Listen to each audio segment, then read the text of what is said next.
let's look at Friedrich Hayek, Ludwig von Mises, and the Austrian school. Now, they have lots of similarities between Hayek and Mises, but I want to identify what I see as the significant differences between these two thinkers. And the first place you can see this difference, I think, is in their methodology. How do you decide what the role of government should be? Hayek tends to emphasize the limits of knowledge, that the limits of reason and understanding what we should do. He's much more willing to give deference to tradition, to how the rules that have evolved over a period of time.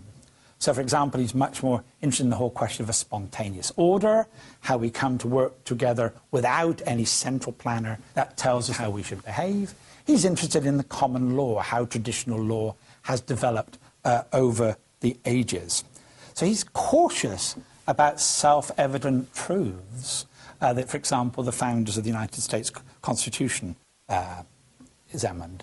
He thinks that many of the order that we do see in society were the result of human action, but not of human design. So, for example, the English language, no group or institution decided this is what the English language is going to be. It's something that has naturally evolved over time, but we recognize what those rules are, and we can live with those sorts of rules. Ludwig von Mises, another Austrian, though, had a totally different approach. He adopts what he calls what's called the a priori deductive reasoning. He believes that we can identify certain truths, what he calls axioms, that we can discover these axioms through our experience and through the use of reason. So in this view, economics is more like math than it is like physics that Chicago School often talk about. So let me give you some examples of, he has many axioms, let me give you a couple of examples of these axioms that Mises identifies. First of all, he says that human action is purposeful. That is, what humans do is they seek to achieve certain goals.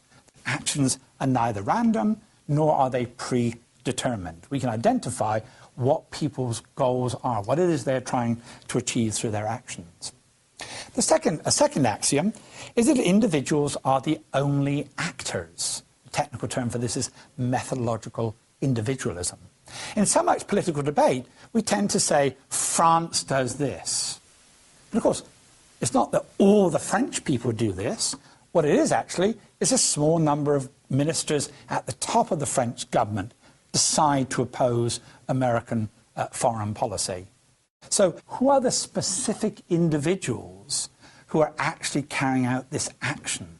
Actions are only conducted by individuals, they're not conducted by broad groups. Another example would be Muslims.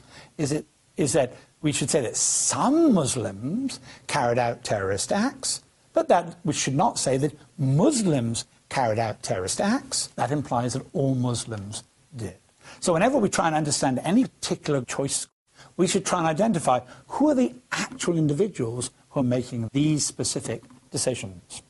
And a third axiom is that value is in the eye of the beholder, the so-called subjective theory of value.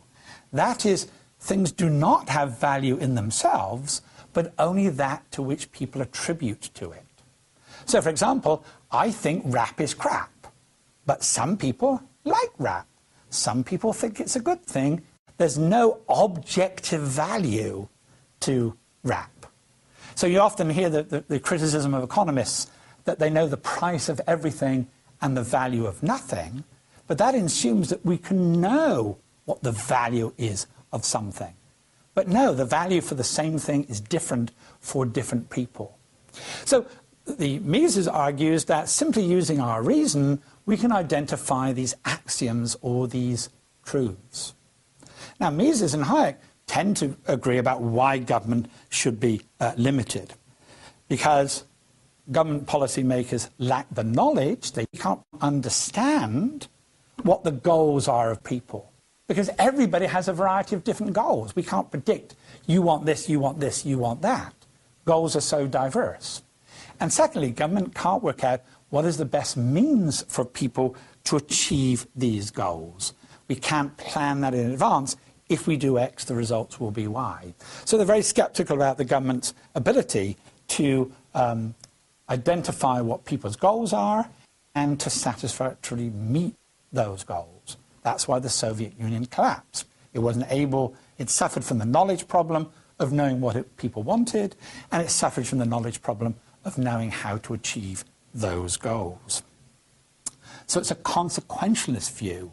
The consequences of governments carrying their action is often bad, or usually bad.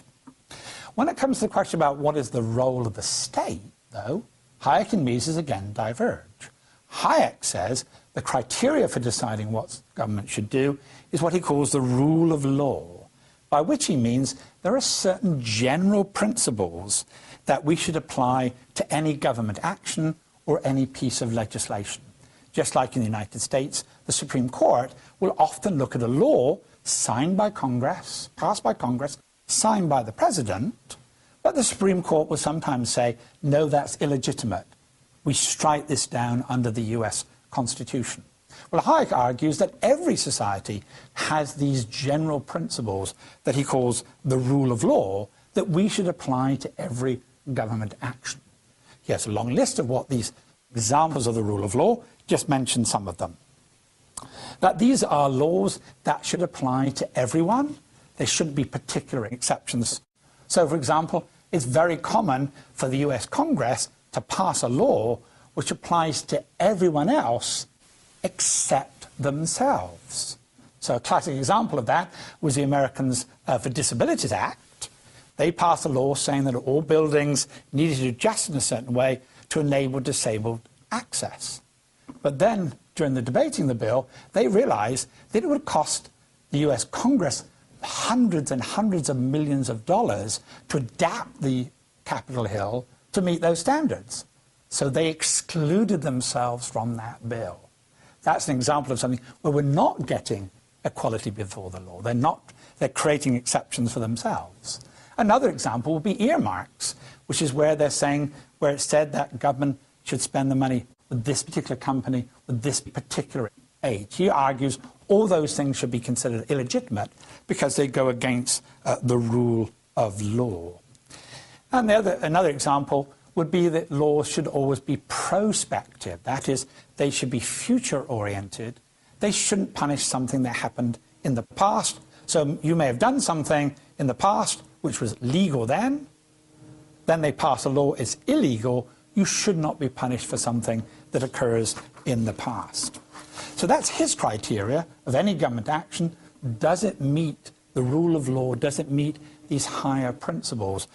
And his conclusion is somewhat similar to Milton Friedman's in terms of what government should do, although he comes from it, his approach to it is based on a different methodology. He does believe, for example, that some form limited welfare state can be justified by following the rule of law. Whereas Ludwig von Mises says, following these axioms, it leads us to conclude that there should only be a minimal state. That is, the job of government is solely and exclusively to guarantee the protection of the life, health, liberty, and private property.